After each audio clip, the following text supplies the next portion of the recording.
Yes.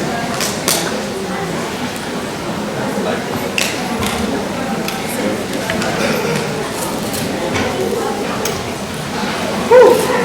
Thank y'all. All right.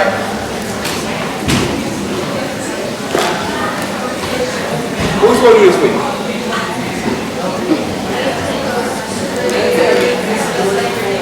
Labor Day, right? Did y'all have good fun? Who went to New York?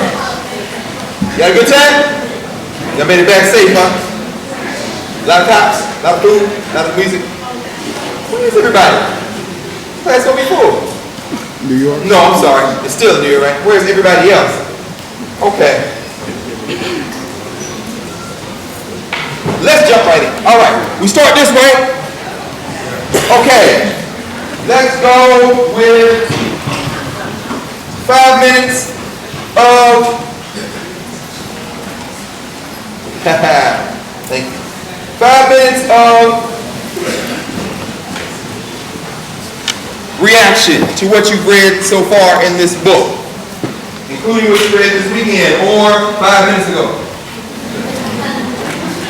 Those of you who tried to do it 5 minutes ago found out how incredibly difficult that would be. Yes? To me, like the first chapter just goes into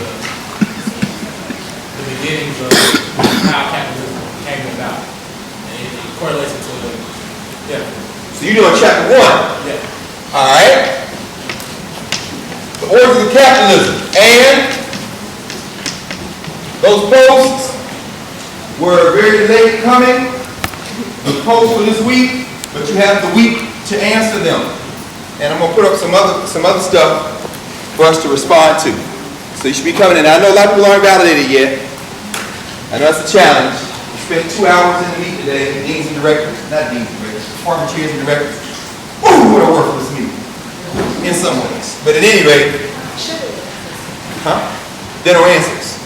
So how many people still remain to be validated? Okay. Once you're validated, well, that's a loaded word, man. You're valid, but right? Validated. So at any rate, those of you who have access, click on the discussion board and respond to the prompt, please, now. We're still working through the technology, though. Nobody has any answers at the university. So, nobody has any answers about anything.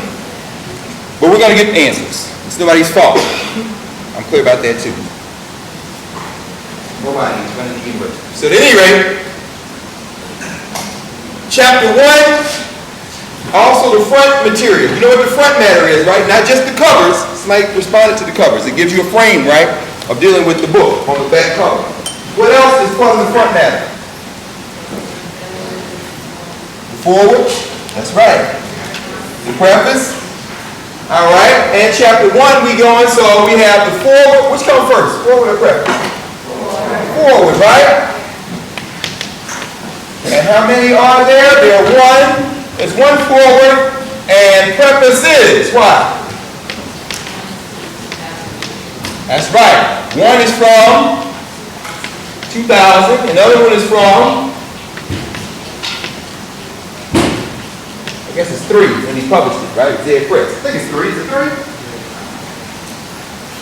Yeah. XXXV. And then we get into racial capitalism. Let's stake it out. Yup. In fact, didn't spend our 5 minutes. So absolutely, first thing, capitalism. And that was commented on in one of the 5 posts for today. 5 responses to the post. People talk about the nature of racial capitalism. And there was also some concern about how the Italians and Jews play into this. What we did last week was just prefigure how we're going to have to go through passages in this text to get us through it. But we're not going to go nearly that slow. In some places. In other places, we're going to go exactly that pace because we need to. We're going to read this book. We'll take chunks of it and sketch it out in terms of the broad themes. And then, after we have the broad themes sketched out, we'll go back to passages and read them very closely to help us understand those broad themes. And that's how we're going to approach it.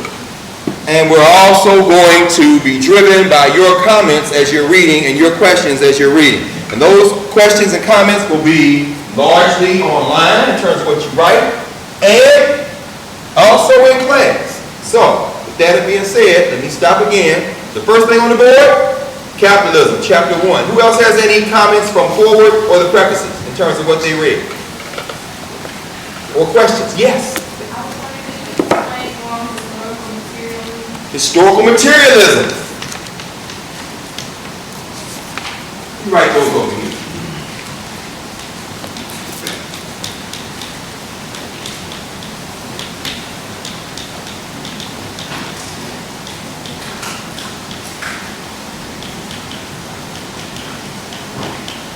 Historical materialism, if I could just mention something in passing as a preliminary.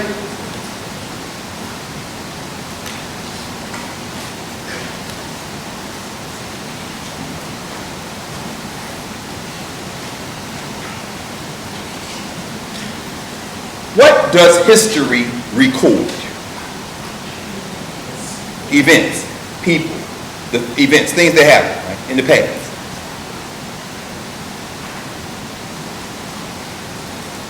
Do events, personalities, things that happened in the past, can you identify patterns of behavior, patterns of movement, patterns of predictability, do you think? You can. Give me an example.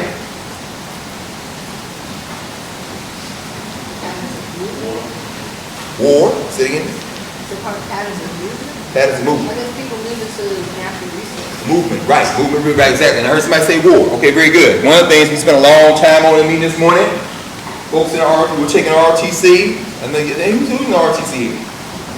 So y'all been organized for a long time because y'all take a hell of a lot of credits. Don't count to anything but ROTC. I think we resolved it. Everybody keep their fingers crossed. And if you take an ROTC, that should at least be able to count as your mind. I think we got past that this morning. It took a hell of a long time, but we're gonna have a special Law and Order twist because it's gonna be Africana ROTC. Oh, it's going to be very interesting. But at any rate, I don't think the Army going to want that kind of RTC. They're going to teach it Howard. We have our way. But this should be a lot of fun. But my point is that war. And what's the new cat's name over there? The new brother. Took over Williams.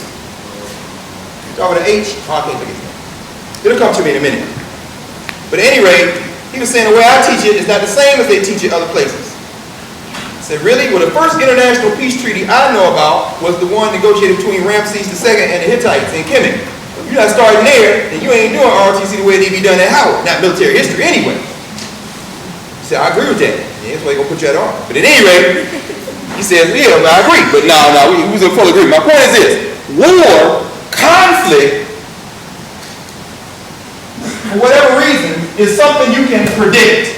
Human beings going to have conflict. So that's something you can pick up a rhythm on. Movement in search of resources. Movement in terms of exploiting resources. Moving on, something you can predict. Historians, or not even historians, thinkers concerned with the past are looking for rhythms, for predictability. In the West, contestation has been a central idea in intellectual work over the last 5 centuries. Why do I mention that? There was a guy named Hegel who argued that history, human history, is the movement of ideas. And these ideas are in a constant state of contestation. One person, or one group, or one entity, or one institution articulates a vision, either within that group or outside of that group. That idea is contested. He calls the idea that is articulated the thesis. The contestation to the thesis we know as right, the antithesis or the antithesis.